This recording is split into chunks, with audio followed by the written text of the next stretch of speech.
teman-teman, kembali lagi bersama saya Sela Puji Parera di video pembelajaran filsafat pendidikan. Nah, sudah siap belajar pada hari ini? Semoga teman-teman tetap sehat dan semangat ya untuk mengikuti pembelajaran pada hari ini. Oke teman-teman, pada video kali ini kita akan membahas materi tentang dasar-dasar pengetahuan, pengenalaran, dan logika. Lalu, topik apa saja yang akan kita bahas pada hari ini? Yang pertama, kita akan membahas tentang topik apa itu penalaran, dan yang kedua, kita akan membahas tentang apa itu logika. Nah, mungkin kata penalaran sama kata logika sudah tidak asing lagi kan bagi teman-teman. Nah, namun kita tidak terlalu memahami arti dari setiap kata penalaran dan logika. Nah, untuk lebih jelasnya, mari kita simak penjelasan berikut ya. Nah, pada pembahasan pertama, kita akan membahas terlebih dahulu tentang apa itu penalaran. Pengertian dari penalaran sendiri yaitu merupakan suatu proses berpikir dalam menarik kesimpulan yang berupa pengetahuan. Penalaran menghasilkan pengetahuan yang berkaitan dengan kegiatan berpikir dan bukan hanya dengan perasaan saja.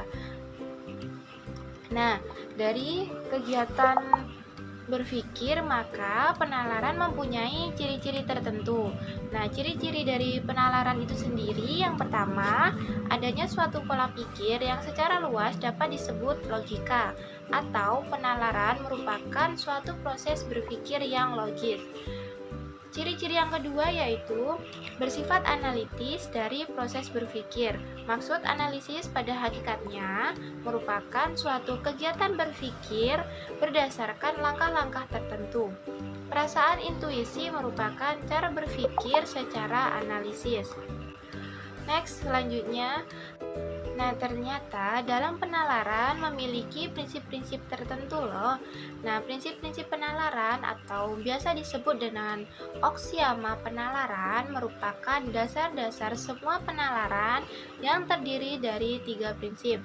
Ketiga prinsip tersebut antara lain yang pertama, prinsip identitas, di mana prinsip identitas menyatakan bahwa suatu hal adalah sama dengan halnya sendiri.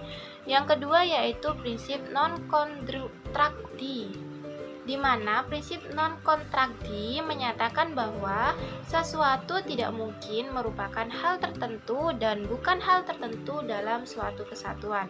Sedangkan prinsip yang ketiga yaitu prinsip eksklusitarti, di mana prinsip eksklusitarti menyatakan bahwa sesuatu jika dinyatakan sebagai hal tertentu atau bukan hal tertentu, maka tidak ada kemungkinan ketiga hal tersebut merupakan jalan tengah.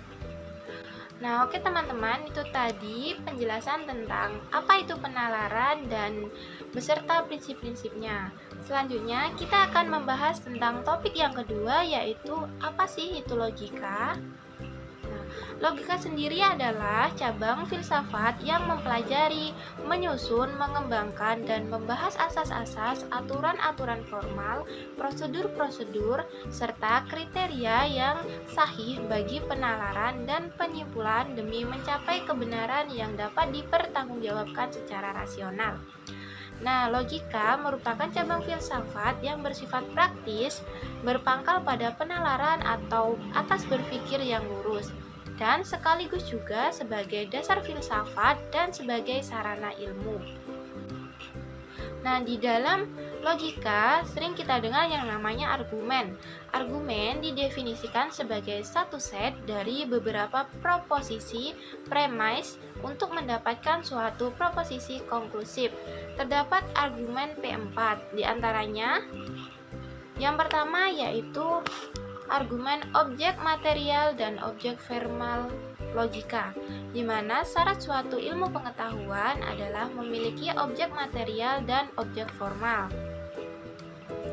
Lalu, apa itu objek material dan objek formal?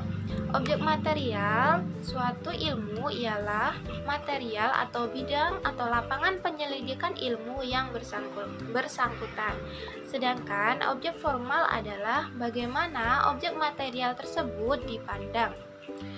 Yang kedua yaitu tempat logika dan peta ilmu pengetahuan, di mana Aristoteles membagikan ilmu pengetahuan pada 3 kelompok, yakni kelompok pertama filsafat spekulatif, di mana filsafat yang bersifat objektif serta bertujuan bagi pengetahuan demi pengetahuan itu sendiri.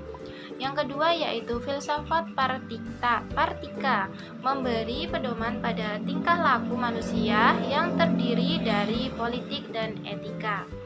Yang ketiga yaitu filsafat produktif, di mana filsafat produktif membimbing manusia menjadi produktif melalui keterampilan khusus, seperti dapat dilihat dari estetikanya. Dan yang ketiga yaitu sejarah logika. Konsep dasar dari logika menyatakan keahlian atau validalitas sebuah argumen bukan ditentukan oleh isi argumen melainkan bentuk logisnya. Hal ini berarti logika menjadi alat yang digunakan untuk melakukan analisis argumen, yakni hubungan antara kesimpulan dengan premis atau bukti. Next, yang keempat yaitu logika tradisional dan logika modern. Nah, ternyata bukan tari saja ya yang ada tradisional dan modern. Ternyata logika pun memiliki dua konsep, yaitu logika tradisional dan logika modern. Lalu apa itu logika tradisional dan logika modern? Nah, logika tradisional membahas dan mempersoalkan definisi, konsep, dan terminologi menurut struktur, susunan, dan nuansanya, serta seluk-beluk penalaran untuk memperoleh kebenaran yang lebih sesuai dengan realitas. Sedangkan logika modern atau simbolik atau logika matematik menggunakan tanda-tanda atau simbol-simbol matematik, hanya sanggup membahas hubungan antara tanda-tanda itu. Padahal realitas tak mungkin dapat ditangkap sepenuhnya dan setepat-tepatnya oleh simbol-simbol matematik. Dan yang terakhir yaitu kegunaan logika.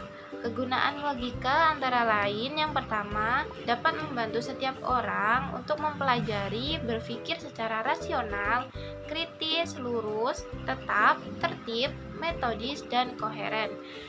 Selanjutnya kegunaannya yaitu meningkatkan kemampuan berpikir secara abstrak, cermat, dan objektif.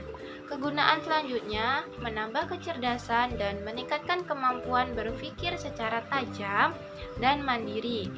Dan kegunaan yang terakhir yaitu meningkatkan cinta akan kebenaran dan menghindari kesalahan-kesalahan berpikir, kekeliruan, serta kesesatan. Oke teman-teman, itu tadi penjelasan tentang materi pada video hari ini. Semoga dapat dipahami oleh teman-teman semuanya. Tetap semangat dan sampai jumpa pada video dan materi selanjutnya. Bye-bye.